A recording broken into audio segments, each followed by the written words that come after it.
Gabriela Gottbaum, exesposa de Daniel Noboa, denuncia violencia vicaria. Comparezco ante ustedes y agradezco la oportunidad de recibirme en el Pleno de la Asamblea Nacional. Durante 6 años he sido víctima de violencia vicaria. Y quiero repetir estos términos, violencia vicaria, para que calen en el país y se comprendan en toda su dimensión. Le voy a interrumpir antes de que usted continúe la comparecencia, y por disposición de la presidencia, en este momento desalojan las barras altas. Señores de la escolta legislativa, proceda a desalojar las barras altas porque no vamos a permitir ni proselitismo político ni faltas de respeto.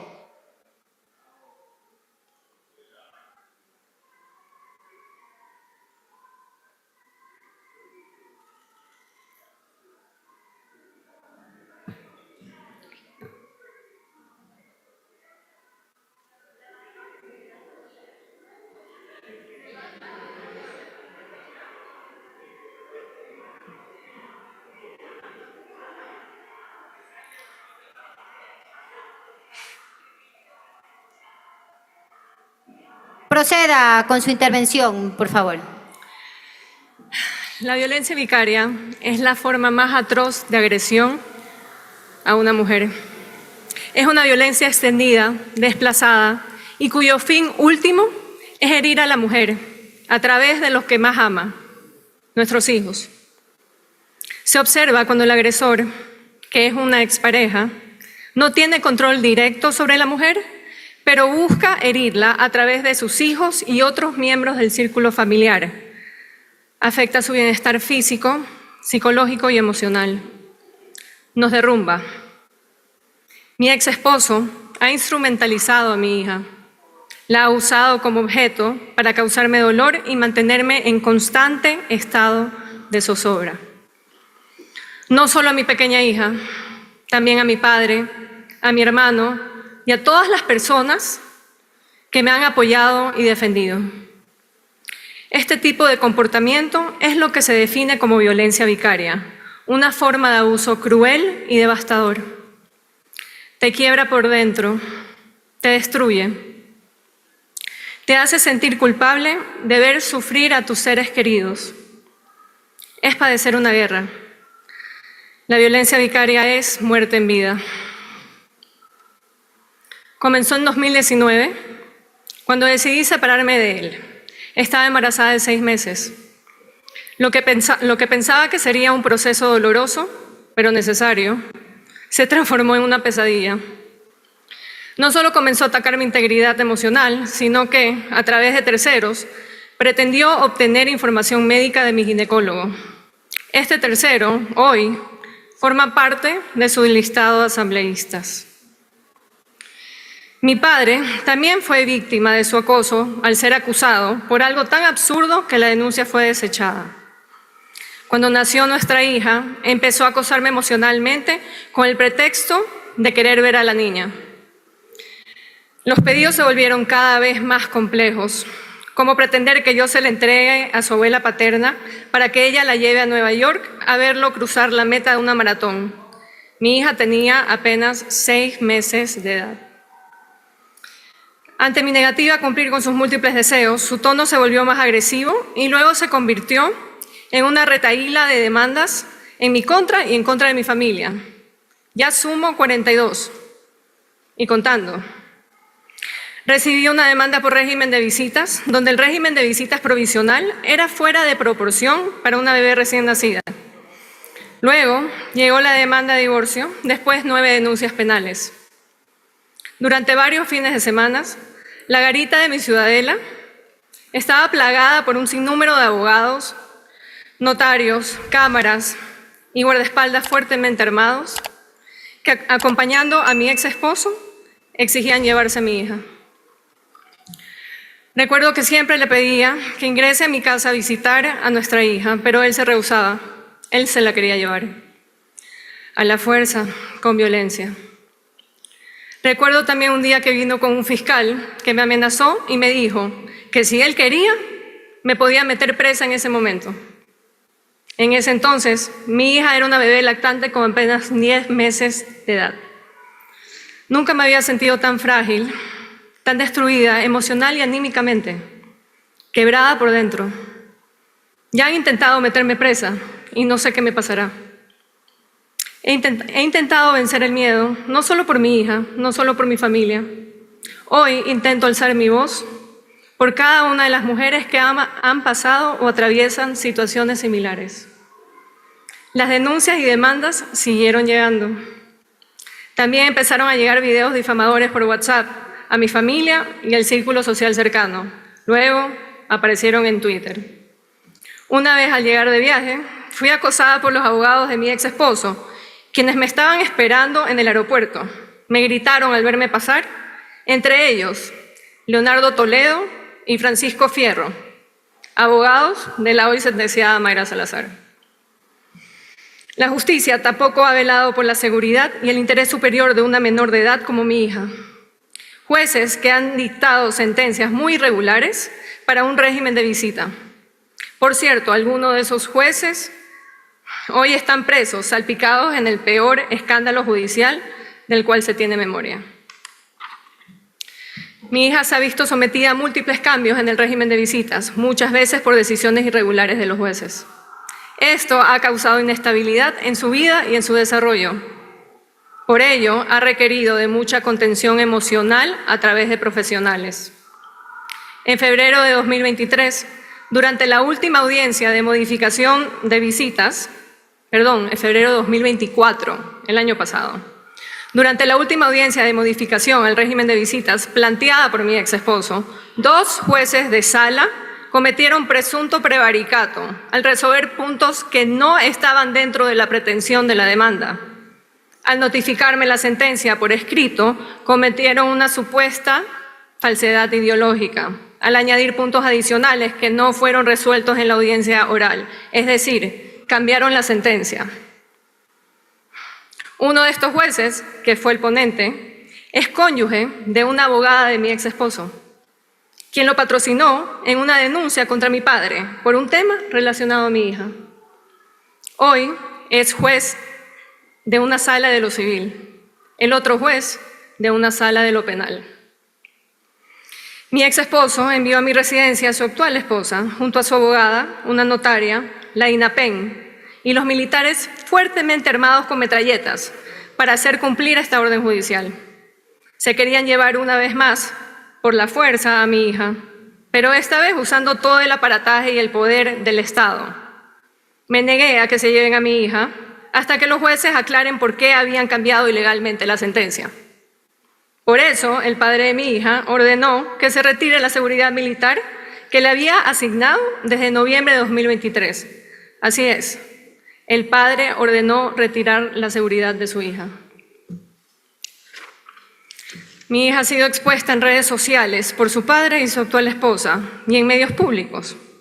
A pesar de que existe una orden judicial desde el 2020 que establece que su imagen solo puede ser publicada en las redes sociales privadas de la madre, del padre, de los abuelos paternos y los abuelos maternos. En la actualidad, su imagen circula por todos lados y encima no tiene seguridad. En su último cumpleaños no la pude ver, pero la vi en redes sociales de la esposa de su padre y en varios periódicos nacionales que publicaron noticias tituladas «La hija del presidente celebró su cumpleaños número 5». He llegado al punto de tener que exigir públicamente que me devuelvan a mi hija, cuando mi ex esposo se fue de viaje y se negó a traerla de regreso a nuestra casa. Ese fin de semana que coincidió con su viaje era el Día de la Madre. Muchos dicen, ¿por qué hago este reclamo ahora? ¿Por qué justo en este tiempo? ¿Existe acaso un tiempo ideal y perfecto para una madre que ama infinitamente al ser que trajo al mundo? Cualquier momento será vital para reclamar por el bienestar de su hijo o hija. Yo llevo reclamando ya 6 años. 6 años. Los procesos no los escogí ni los activé yo. Yo no he ido a poner medio centenar de demandas, no he sido yo. Yo no soy política, ni tengo aspiraciones políticas. Solo quiero que el pésimo enemigo me deje en paz. Quiero que mi hija esté rodeada de libertad, amor y sin decenas de policías tratando de llevársela. Los abogados que han llevado estas 42 demandas y denuncias en mi contra y en contra de mi familia han sido parte del círculo de poder de mi ex esposo. Entre ellos, la ex ministra del Interior, el ex presidente del Consejo de la Judicatura, el actual ministro de Salud y el abogado Fernando Yávar, quien hoy representa a mi ex esposo en la designación de los nuevos miembros de la Corte Constitucional. Desde mi separación he sido objeto de una persecución judicial que busca ahogarme emocional, económica y jurídicamente. Mi ex esposo ha presentado 3 incidentes al régimen de visitas, una demanda por tenencia compartida, figura legal que no existe en la legislación ecuatoriana.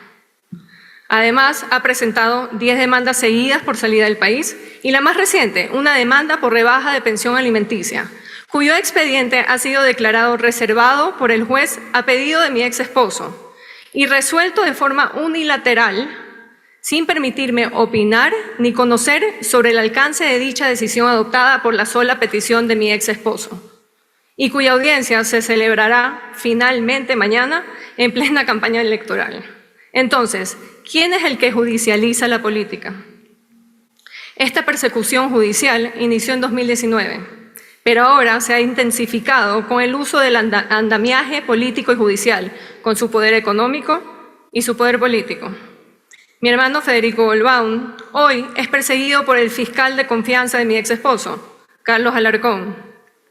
El actual ministro de Salud, el abogado Edgar Lama, presentó una denuncia penal por la contratación de los seguros de Petroecuador que pretendía ser anónima o de identidad protegida, y tras múltiples irregularidades terminó ese caso en manos del fiscal Alarcón. La audiencia de vinculación se convocó el mismo día de la elección de primera vuelta. En la audiencia virtual practicada prohibieron el ingreso de los medios de comunicación a pesar de ser pública. El fiscal cambió el sistema penal, pues la regla es investigar para acusar.